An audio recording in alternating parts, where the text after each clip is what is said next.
Yeah, I know I would say that I wouldn't make videos on Canucks games the same way we had before, citing a lack of engagement amongst the fanbase as a reason towards dedicating my time elsewhere. But that was mostly referring to losses when the team would play poorly and they wouldn't show up on the scoreboard. Not wins. Wins are a completely different animal because wins are exactly what it is this fan base is excited to see nowadays. Because the Vancouver Canucks, especially with the Montreal-Calgary game earlier today, ending up as a second straight Calgary victory in regulation, the Canucks now actually have a chance. And that chance has been admittedly pushed further down the drain because of the game previously where they lost to Ottawa, but they kind of redeemed themselves a little bit here tonight because the Vancouver Canucks have defeated the Ottawa Senators 4-2 in regulation. Now, the regulation thing, it's significant because the previous two Vancouver Canucks wins over Ottawa each came either in a shootout or in overtime, and they hadn't really been able to get it done in 60 minutes, so the fact that they were able to get that done here actually clawed themselves a lead after giving up a game-tying goal late. They had resolve in this one, and honestly, I thought the Vancouver Canucks looked so much better, a lot more pristine, more sharp than they did in the previous outing against Ottawa. The last game was so boring, so bland, and just so ineffective all around that it really didn't make the 3-0, or what was it, 4-0? Actually, I think it was 3. Yeah, it was 3-0. That result was just completely numbed away internally for me, so I didn't really feel it. But, hey, this one was fun to watch. This one was a game that we actually could cheer about, so let's get into it right here. The Vancouver Canucks started off today's game, April 24th, Saturday, against the Ottawa Senators, and they had themselves what was a pretty okay start. They looked energized. They had a little bit more of a spark out there. Even Jim Houston, the commentator, noted that this team looked a lot better in the early stages of the game compared to the team that wrapped up that 3-0 Matt Murray shutout the other night. In fact, some of the guys that I kind of called out personally looked a lot better here today as well. Travis Boyd being one of them. In the early stages of the first period, he chased the puck down in the offensive zone, picked it up right on the side of the goal, and went right off the post. Bang! Early shot bouncing off the side there. Matt Murray didn't touch it. That was a really close opportunity right at the start of the game. Give it a few minutes, though, and by a few minutes, I mean like one. And the Ottawa Senators, off of a misplay in the Vancouver blue line, send the puck back into their own zone. It gets jumbled up in the corner a little bit, and it's actually played out into the middle of the ice. It squeaks to the blue line, it's bobbling up and down, and guess who comes in like a dynamic, offensively capable defenseman that he could be? Oh, it's Nate Schmidt. He winds up, he claps one on goal. Boom goes the dynamite, baby. 1-0 Vancouver. The Vancouver Canucks had not scored the first goal in a game in, 8 games? This was the first time in a very long time, spanning back to March, where they actually scored themselves the first goal of the game. And it's Nate Schmidt, unassisted, 1-0, like 2 minutes in, boom goes the dynamite, let's go. However, a few minutes later, it was Tim Stützle who drove the puck into a corner in Vancouver territory. He falls down, gets the puck back up, cycles it back down low. The Sens get it back to the blue line, a long shot and a scrum in front ensues, and guess who is there to put it in the net? It's Jake Virtanen, kind of. It goes off of him a few times, and he's kind of just there, while Colin White was just kind of banging away at it. It's 1-1, and I'm kind of thinking, okay, well, that was not a good play, Jake Virtanen, the awareness right there, not really boxing out the guy, just standing around. Eventually, we have a fight later in the frame. It's Jace Hauerluck and Bronstrom. They scrap a little bit afterwards. Really interesting to see Eric Bronstrom, of all people, getting into a fight. The end of the first period was very antsy as well because Josh Norris had himself a breakaway that was very clearly swatted away by Nate Schmidt. This guy, absolutely killer, MVP of the period right here. A very good chance stopped away, and of course the goal as well. The second period starts off, and Matt Murray actually gets taken out. It's a weird Jake Virtanen chance where he kind of wraps it around the downed Murray, and it looks like he kind of tears something or pulls something in his groin. And so we have Marcus Hogberg who comes in, another one of these Ottawa rookies on the squad. They have so many rookies in their lineup, and Hogberg is indeed one of them.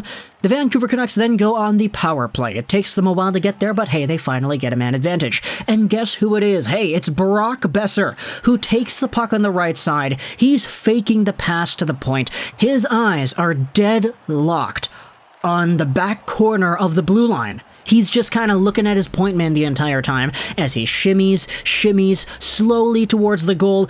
Then at the last second, boom, he shoots it right there short side. What a great goal by Brock, the beast incarnate, Boeser himself. It's 2-1 Vancouver. He's faking the pass, drags it, shoots it, scores it. Crazy goal. From this point on in the game, it's a lot of back-and-forth hockey. The Canucks were running into penalty trouble especially. Biggest example was Jake Virtanen, who goes out there with a double minor for high-sticking Tim Stützle. There's blood on the play, so Jake Virtanen, there you go, getting his chops right in there. And the Canucks end up going down for 4 minutes on the 5-on-4, and guess what? Hey, they actually kill it. Really nice. Really good rebounding attempt here for the Vancouver penalty kill after that performance that was displayed in the previous game where they gave up power play goals over and over again. This time, though, they kill off a double minor, but immediately, guess what? It's Alex Formenton who gets a breakaway. Tyler Myers slashes him, and then we have a penalty shot. It's been a while since we've seen a penalty shot, hasn't it been?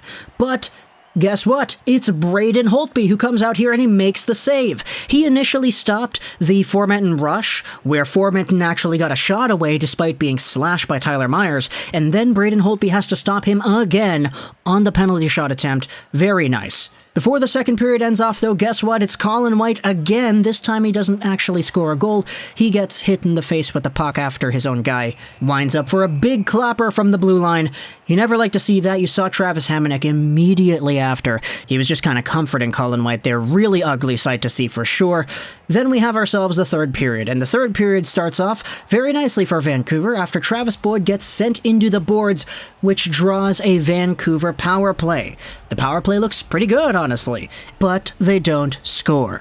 A few minutes later, the Ottawa Senators go to the box twice in the same span of play, giving the Vancouver Canucks a 5-on-3, where they actually still look pretty good for 2 minutes. They're going out there, they're cycling it, good movement, good advantage, and 2 good shots as well. Boeser went off the post, and Horvat had a shot that went off the tic-tac-toe, but they really were taking their time on the 5-on-3. And as a result, because they didn't get that super high-intensity kind of play like we had seen earlier, the Senators kill off the 5-on-3, and in fact, they almost give up another chance, as Brandon Sutter almost springs Matthew Highmore for a small little breakaway for himself. But guess what? That doesn't go in. You know what does go in, though? Evgenii Dadonov, who picks it right back up. He comes right down the other side, and boom goes the dynamite. A long shot right from the boards area there. Goes over the glove of Holtby, and it's a tie game after the Vancouver Canucks don't convert on a 5-on-3 for 2 minutes. And yikes. You could really see how this goal right here by Dadonov affected the rest of the morality of the Sens, because they came out here with some really good pressure, a really good offensive presence immediately afterwards with some good cycling and all that. But eventually they take a bad change, and guess what happens when you take a bad change? Bo Horvat charges back and finds Pearson, who comes in, he shoots, and he scores! It's 3-2 Vancouver immediately after. The last few minutes of the third had the Sens pull the goalie, sloppy break-in by them, and it's an easy Vancouver empty net. They actually have to try a few times, but eventually it's JT Miller who goes out there and makes himself the goal. That's all she wrote. It's 4-2 Vancouver, a good, really nice reclamation here as the Vancouver Canucks storm back against Ottawa after they give up that game-tying goal. It's like they decided, okay, darn, the Sens tied it up. We actually have the score here now, guys. Let's go out there and do it. So we did it. And with this, you take a look at the NHL standings. The Vancouver Canucks are still 6th in the North. That's not really a surprise, but hey, they're at 41 points now in 41 games played. The Montreal Canadiens have lost 2 in a row. 49 points in 46 games. The Flames, 45 points in 47 games. The Vancouver Canucks, if they want to have a chance at making the playoffs, they need to win these next 2 games against Ottawa. I know it's like, oh duh, of course they do, Lego, but come on. For a team that was as destroyed a week ago as they were, it is so crazy that they're back here, actually being competitive in this environment.